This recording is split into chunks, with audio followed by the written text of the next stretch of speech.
자, 오늘은 두 번째 시간으로 시에 대해서 조금 더 깊이 있게 알아보도록 합시다. 우선 처음 오늘 알아볼 것은 심상에 대해서인데, 심상이라는 말 참 많이 들어봤죠.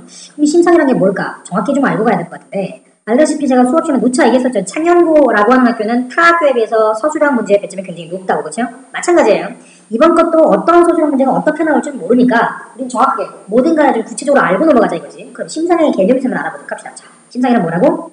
인간의 마음속에 새겨진 감각적 인상들이라고. 그럼 떠오르지, 그렇지. 우리 중딩 때 배웠던 걸로 시각적 심상, 청각적 심상 이런 것도 있단 말이야, 그지? 근데 이것만은 심상이라고 하지는 않는다 이거지. 그럼 뭐가 있을까? 자, 이 두 번째인데, 자, 감정을 전달하는 하나의 방법들도 심상을 쏜단 말이야. 쉽게 말하면 우리가 믿는 비유법 또는 의인법 이런 것들. 이해됩니까? 이것도 여기 심상에 속한단 말이야. 자, 선생님이 이미 프린트를 만들어놨는데 보시는 것처럼, 자, 아까 우리 언급했던 시각적, 청각적, 촉각적 심상에 속하는 게 여기 감각적 심상이고, 심상의 종류는 두 번째, 여기 나온 것처럼 비유적 심상이라는 게 바로 좀 전에 말했던 비유법, 직유법, 의인법 이런 것들을 말한다 이거지. 작년에 실제 있었던 일이에요. 작년에 유신구가 시험을 볼 때 고1 학생들이 시험을 볼 때 시험 문제 출제했던 선생님께서 문제 내용은 다음 중 밑글에 보기법에 제시되어 있는 심상이 뭐냐라고 물어봤는데 아이들은 당연히 시각, 청각, 촉각이라는 감각적 심상만인 줄 알고 문제를 풀었다 이거지. 근데 실제로 물어봤던 내용은 이 감각적 심상이 아닌 표현법, 즉 여기서 말하는 비유적 심상이었단 말이야. 그래서 아이들이 많이 틀렸었던 적이 있단 말이지. 그러니까 창문도 그렇게 문제가 나오지 말라는 법이 없으니까 심상에는 감각적 심상만 있는 것이 아니라 모두 있다. 비유적 심상과 상징적 심상이 있다라는 걸 우리 좀 알고 가자 이거지. 확인됐습니까? 자, 그러면 그 내용을 좀 더 구체화하도록 하자. 자, 심상의 종류는 아까도 언급했다시피 감각적 심상과 비유적 심상 그리고 마지막으로 상징적 심상 등이 있어요. 그럼 이것들을 한번 알아보자고. 자, 첫 번째 감각 심상에 우리가 뭐가 있을까? 우리 뻔히 아는 것들, 그지? 아까 했던 시각, 또 청각, 또 촉각, 그리고 후각, 마지막으로 미각 이렇게 있단 말이죠. 그러면 이것들이 뭔지 구체화시켜보자. 시각은 뭐라고? 그렇지. 눈으로 보이듯 표현하는 걸 시각적이라고 하지, 그지? 청각은 귀로 듣는 걸 테고, 촉각은 그렇지 만지는 걸 테고, 후각은 냄새, 미각은 맛이겠죠. 이 다섯 가지만 나오면 쉬울 텐데 이게 아니라 하나가 더 있단 말이야. 뭐? 그렇지. 공감각적 심상이라고. 두 가지의 심상이 동시에 쓰이는 걸 말하죠, 그지? 자, 이걸 말한단 말이야. 자, 근데 자 고등학교 때는 중학교가 좀 다른 게 중학교 때는 그냥 공감각적 심상이다라고만 쓰면 되지만 고등학교 때는 달라진다고 어떻게 구체화시켜야 돼요. 시각의 촉각화 또는 청각의 미각화처럼. 이해됐습니까? 이건 나중에 수업에서 시를 배우면서 그 내용을 좀 더 구체화해보도록 합시다. 자, 그럼 이번에 두 번째 비유적 심상을 배울 건데 비유적 심상에는 크게 우리가 다루고 있는 게 비유법이에요. 비유법에 뭐가 있다고? 직유와 은유와 의인법이에요. 자, 그럼 직유와 은유와 의인이 뭔가 봅시다. 자, 비유법이라는 건 쉽게 말해보면 어떠한 대상을 설명할 때 다른 대상물을 통해서 즉 비유하여 설명하는 걸 비유법이라고 하는데 그 비유법을 구체하면 직유와 은유와 의인법으로 나눠진다 이거지. 그럼 직유법이 뭔가 봅시다. 알다시피 두 사물을 연결을 사용해.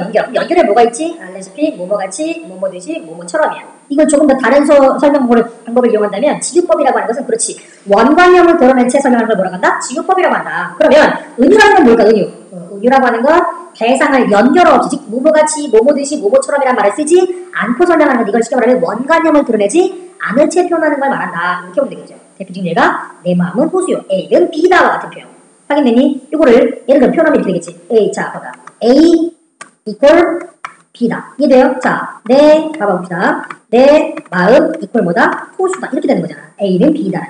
확인되니? 자, 그럼 의고 뭘까? 우리가 흔히 너무 잘하는 것처럼 사람이 아닌 것을 사람으로 표현하는 걸 우리는 의인법이라고 한다. 이해됐죠? 그러면 여기서 주의해야 될 게 뭐냐면 의인법과 다소 다른 게 하나 또 있어. 뭐냐? 그게 화두법인데 의인법은 우리가 알다시피 사람이 아닌 걸 사람으로 표현하는 걸 의인법이라고 한다면 화두법이라는 것은 그렇지 움직일 수 없는 것 즉 생명체가 아닌 걸 생명체처럼 표현하는 걸 화두법이라고 한다고. 자, 선생님 앞에 지금 칠판이 있어요. 칠판이 나를 보고 웃고 있다. 나에게 손짓을 한다라고 하면 의인법이 되겠지만 칠판이 나를 쳐다보고 있다라고 한다면 뭐가 되는 거야? 화두법이 될 수 있다는 거지. 왜? 동물도 쳐다볼 수 있거든. 이해되니? 의인법과 화두법의 차이 뭔지 알겠어요? 자, 그럼 나머지 기타 여러 표현법들 중에서 중요한 건 뭐가 있냐? 학생들이 제일 많이 혼동하는 것 바로 반어법과 역설법인데 반어법은 뭐예요? 그렇지. 표현하고자 하는 의도와는 반대로 말하는 거야. 그렇지. 그 반대로 말하면 뭐하죠? 강조하는 걸 반어법이라고 한다 이거지. 자, 예를 들면 우리가 뭐가 있을까? 수업 시간이나 또는 집에서 선생님 앞에서 또는 부모님 앞에서 내가 뭔가 실수를 했을 때 상대방은 너 참 잘했다라고. 그렇죠? 이때 정말 잘한 거야? 아니라는 거지. 그치? 아주 못생긴 친구한테 뭐라 그래? 참 잘생겼다. 이건 뭐가 되는 거야? 반어가 되는 거야. 우리 보통 빡트쌤 보고 뭐라 그래? 참 날씬하다. 그치? 날씬하다. 이거 뭐겠어? 반어법이 된단 말이지. 이해됐어요?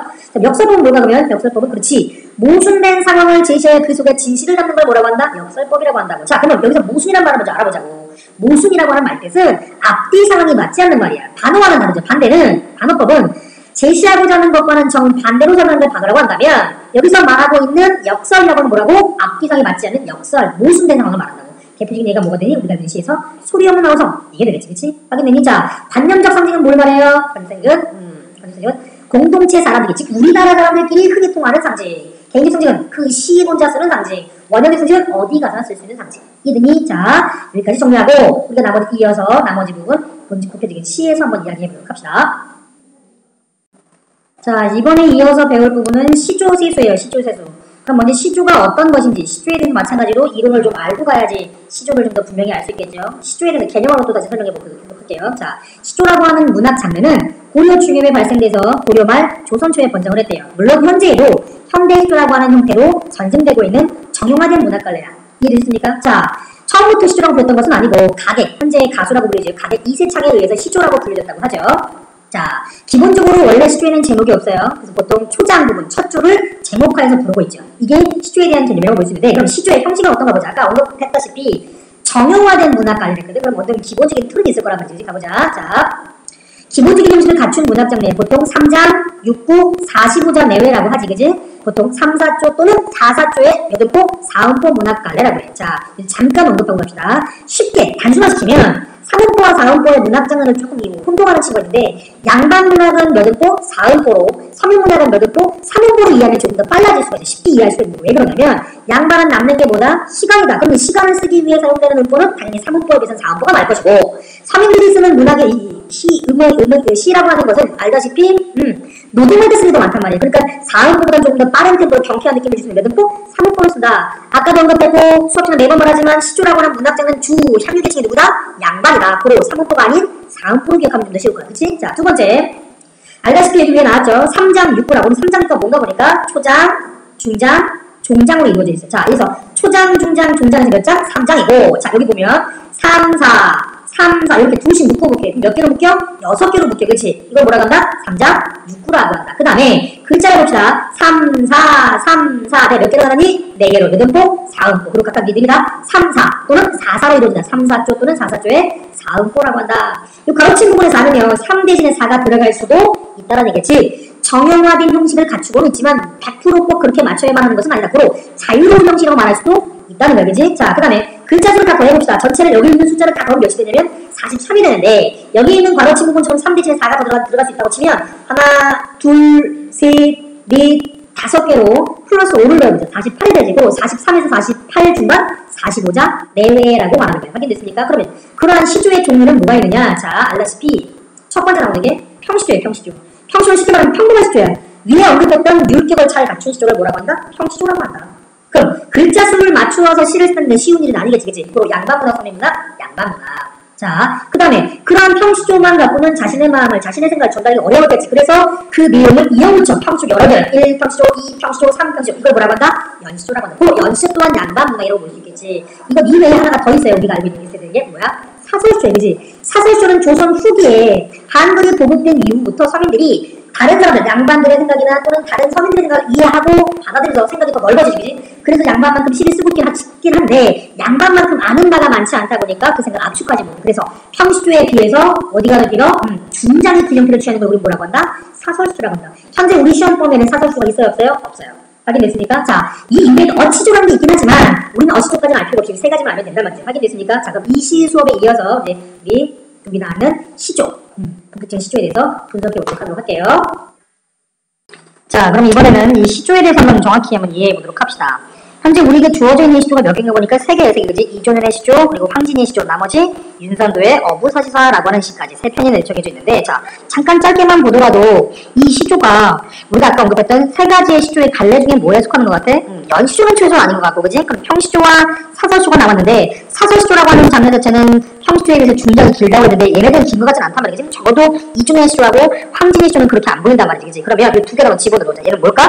평시조겠지. 그치? 그러면 또다시 아까 언급했던 것처럼 평시조는 몇 음포라고? 4음포라고 쪼개보자. 이화의 월백하고 은한이 삼경인제, 일지, 춘심을, 자규야, 아랴마는 다정도 병인양하여 잠 못 들어 하노라. 그치? 글자 수 한번 해볼까? 이화의 3글자, 월백하고 4글자, 은한이 3글자, 삼경인제 4글자. 아, 3, 4, 3도 이렇게 잘 갖추네. 그치? 이번 황신이 거는 동짓달, 기나긴 밤을 한허리를 버여매어 충풍 이불 아래. 여기서 지자가 아니라 이자인데 못 펴놨나봐. 서리서리 넣었다가 얼음은 오실날 밤이어든 구비구비 편이라. 몇 원고야? 가깝다 4원고란 말이죠. 확인됐니? 자, 이제 지금부터는 본격적인 내용을 공부해보도록 하자. 선생님이 조금 전에 필기했던 부분을 좀 보기 편하라고 지워놨어요. 자, 그럼 본격적인 시에 대해서만 이해해보도록 합시다. 자, 첫 줄에 이화의 월백하고라고 이화의라고 써있거든. 자, 이화의가 뭔 뜻일까? 배자, 꽃화자, 바로 뭐야? 이화, 백꽃에, 그치? 백꽃에, 월백은 뭔 뜻일까? 월백? 달 월자에 흰 백자니까 달이 하얗다라고 해도 되고, 또는 달빛 속에 백꽃이 하얗게 피었다라고 될 것 같아. 그치?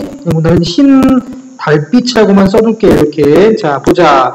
은하는 뭐예요? 알다시피 은하수를 뜻한다라고 밑에 써있네. 그지?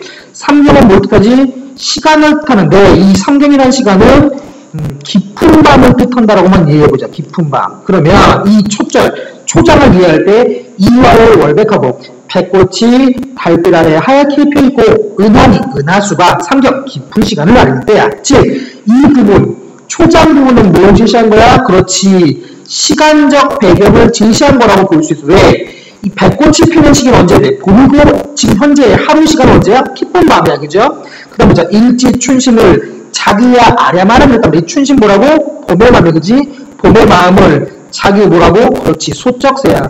자, 나의 본 마음을 소쩍새 너는 알고 있느냐마는 다정. 마음이 많은 걸 다정이라고 하겠지. 그지? 다정이 뭐가 돼서? 병이 되어서 잠을 못 이루겠구나라고 했단 말이야. 선생님, 이 작품에서 화가는 왜 잠을 못 이루는 거예요? 이 사람은 왜 병이 되었는지, 왜 다정한데 마음이 많은 것이 병이 되는지 한번 예를 한번 들어보자 말이야. 자, 예를 들면 선생님이 요즘 다이어트 중인데, 자, 다이어트를 하기 시작하니까 더욱더 먹고 싶은 게 너무 많은데, 그지? 먹으면 되면 안 되니? 안 돼. 더군다나 학원을 끝나고 나면 10시 넘어서 밥 먹으면 안 되거든, 그지? 그러니까 먹고 싶은 건 너무 많은데 길 가다 보니 먹고 싶은 거 먹을 수 있는 건 너무 많은데 내가 먹을 수 있어 없어 이런 상황이 안 된단 말이야. 그때 느끼는 마음의 상처 이런 거겠지, 그치? 얘도 마찬가지인가 봐. 봄이 됐는데 하고 싶은 건 너무 많지만 할 수가 없는 데서 느끼는 그런 슬픔이 있나 봐. 그걸 이 작품에서 뭐라고 주제 정리한다면 이 작품의 주제는 뭐라고 한다? 봄에 느끼는 슬픔, 봄의 애산함이라고 할 수 있을 거다 이거지. 확인됐니? 자, 이번 두 번째 동짓딸 기나긴 밤이라는 시조를 한번 가보도록 할게. 자, 작자가 황진이라는 사람이야. 황진은 뭐하는 사람? 우리가 알고 있는 유명한 기생인데 기생이라는 보다는 먼저 이 사람은 남자야 여자야? 여성이야, 그치?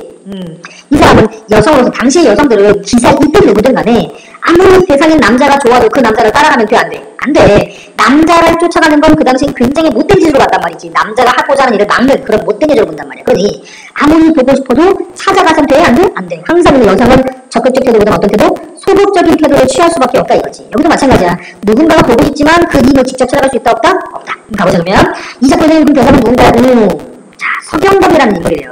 나중에 한번 시간이 나오면 선생님이 여러분들 추천하고 싶은 영화 중에서 황진이라는 제목의 영화가 있어요. 한번 봐봐. 그 영화를 보면 좀 이 작품에서 황진이와 서경덕이라고 하는 인물들 간의 관계를 조금 더 알 수 있을지 모르거든. 한번 봐봅시다. 자, 볼게요. 동짓달 기나긴 밤을 하늘이 벌어내고 있거든. 자, 봐봐. 여기서 동짓달이라고 하는 건 우리가 알다시피 1년 중에 밤의 길이가 가장 긴 날이야. 근데 종짓달은 뭐냐면 화장한 지금 현재 사랑하는 인가 있어 없어? 없어. 즉 어떤 시간? 외로움의 시간이다 이거지. 그럼 이때 밤은 긍정 부정? 부정의 시간이 될 수 있다. 그치? 자, 그럼 보자. 제일 주인공 이분인데, 한허이 벌허메어라고 했단 말이야. 자, 시간이라는 것은 잡을 수도, 만질 수도 없는 거니까, 허리를, 가운데 부분을 거기다 잘라낼 수 있어, 없어? 없죠? 이쵸? 이어 같은 표현을 뭐라고 한다? 눈에 보이지 않는 걸 보이는 걸로 표현한다. 이걸 뭐라고 한다고? 아까 배웠지? 형상화 시간에. 뭐라고 해서? 추상적 개념의, 그리고, 추상적 개념의 구체화라고 한다. 그치? 오늘 글씨가 잘 안 나온다. 그죠? 자, 이거 다른 말은 뭐라고 해? 그래, 배웠잖아. 관념의 구체화라고 한다고. 배웠었지? 기억나지? 자, 두 번째 중요한 거 보자. 춘풍 이불에 춘풍 봄바람처럼 집을 못하겠어. 이불 봄바람처럼 따뜻한 이불 속에 무엇을 내가 자르는 시간을 서리서리 넣어두었다가 서리서리 보는데 이게 동글뱅이처럼 돌돌 말아둔 거야. 서리서리가 순 우리말로 말한다. 자, 서리서리 넣어두었다가 어른이 사랑하는 사람이야. 그 사랑하는 사람이 온날 밤이니까 이날 긍정 부정 긍정 앞에 거가 해주가 되지, 그지? 오신날 밤 그 시간 어떻게 구비구비 펼치겠다고. 자, 이미 나와 있는 바 앞에서 언급했던 것처럼 시간이라는 건 자를 수도 없고 돌돌 말 수도 없고 돌돌 펼 수도 없단 말이지? 이것을 서리서리 구비구비 또는 하나니 벌려내고라고 하는 이 표현으로 보였다. 추상적 개념을 구체화했다. 이 표현이 이 작품의 가장 큰 특징이다. 이 시험으로 나올 수 있는 문제라는 두 가지 형태가 되고 첫 번째, 단순하게 정서로 본다면 뭐가 되는 거야? 그렇지. 인에 대한 그리움의 정서가 나올 거야. 그러니까 이 작품과 관련시를 첫 나올 수 있는 건 그리움의 정서를 묻는 문제가 될 거고, 두 번째는 뭐가 올까? 표현상 특징이겠지. 어떤 표현? 위에 말했던 추상적 개념의 구체화라는 문제가 여기서 나올 거다. 확인됐니? 자, 추상적 개념의 구체화와 관련되는 시들은 제가 수업 시간에 여러분께 말씀을 드릴 거니까 학원에 와서 들으시면 좀 더 구체적으로 배울 수 있겠죠. 자, 두 번째, 세 번째죠. 윤선도의 어부세서를 들어볼 건데, 자, 먼저 윤선도가 어떤 사람이지? 그 조선시대 때 그지? 삶을 참 풍요롭게 즐겼던 사람이라고 하지, 그지? 자, 어부세서가 제목이래. 여기서 어부는 진짜 어부가 아닌 가짜 어부를 뜻한대. 왜요? 우리가 알고 있는 어부는 물고기 잡는 것 자체를 직업 삼아 살아가는 사람을 진짜 어부라고 하는데, 이때 어부는 윤선도 같은 사대부란 말이야. 바로 뭐? 그렇지. 자연이 좋아서 자연 속에 살고 있는 사람들, 특히 어촌에서 물고기 잡으며 살아가는 사람들 뭐라고 불렀다? 가짜 어부라고 했다. 그 다음에 여기서 사실한 말은 뭐야? 넉사자, 때시자, 사계절이야, 사계절. 가짜 어부의 사계절을 즐기는 노래 중이겠지. 그 중에 춘삼 때 뭐는 어느 시절? 봄에 대한 노래고, 숫자 4는 뭐 말까? 그렇지. 봄의 노래 중에 몇 번째다? 네 번째다. 선생님, 이 작품은 쉽게 말하면 봄, 여름, 가을, 겨울 쭉 이어지고 계절별로 4개 이상 되는 거. 그렇지. 정확히 말하면 계절별로 열수예요. 그로 10 곱하기 4는 몇이야? 그렇지. 전체가 몇 수가 40수로 이루어진 시조가 연시조다라고 볼 수 있거든. 선생님, 뭘 못 믿겠어요? 왜? 여기 보니까 3줄이 아닌 5줄이에요. 이 첫 줄이 초장이에요. 다음에 두 번째, 세 번째 줄이 중장. 마지막 줄이 종장이거든. 그러면 여기 있는 두 번째 줄과 네 번째 줄은 뭘까? 후렴구라고, 후렴구. 네, 선생님, 후렴구인지 어떻게 알아요? 여기 시험에는, 우리 교재에는 춘사 4만 나왔지만 다른 시, 어부세 사이에 다른 부분과 연관적으로 보면 얘가 후렴구를 알 수 있단 말이지. 자, 여기 봐봐. 네 번째 줄은 이 중장과 종장 사이에 있는 이 후렴구는 이렇게 플러스, 이렇게 두 개로 나눠져요.